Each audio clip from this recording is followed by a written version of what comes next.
Welcome to tiny star stories. ఇవాళ మీకోసం రాజు మరియు అతని 7 కుమారుల కథ. ఒకప్పుడు ఒక జ్ఞానవంతుడైన రాజు ఉండేవాడు.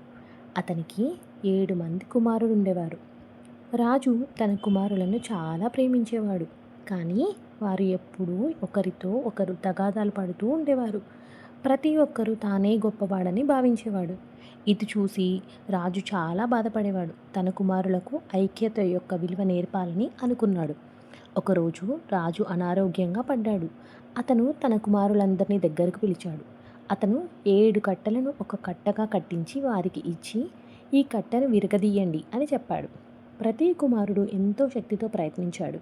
కానీ ఎవ్వరూ ఆ కట్టెను విరగదీయలేకపోయారు. తర్వాత రాజు ఆ కట్టను విప్పి ప్రతి కుమారుడికి ఒక కట్టె చొప్పున ఇచ్చాడు. ఇప్పుడు విరగదీయండి అని అన్నాడు. ఈసారి వారు ఆ కట్టెలను సులభంగా విరగదీశారు. అప్పుడు రాజు ఇలా అన్నాడు, నా కుమారులారా, మీరు అందరూ కలిసి ఐక్యంగా ఉంటే ఈ కట్టెలాగే బలంగా ఉంటారు. కానీ మీరు విడిపోయి తగాదాలు పడితే ఒక్కొక్క కట్టెలాగా సులభంగా విరిగిపోతారు. ఇది విన్న కుమారులు తమ తప్పును అర్థం చేసుకున్నారు. ఇక నుంచి ఐక్యంగా ఉండాలని, ప్రేమతో కలిసి జీవించాలని నిర్ణయించుకున్నారు. దాంతో రాజు చాలా సంతోషించాడు. కథ యొక్క నీతి: ఐక్యతే బలం, కలిసి ఉంటే బలం, విడిపోతే బలహీనత. ఇలాంటి మరిన్ని కథల కోసం subscribe to tiny star stories. Thank you.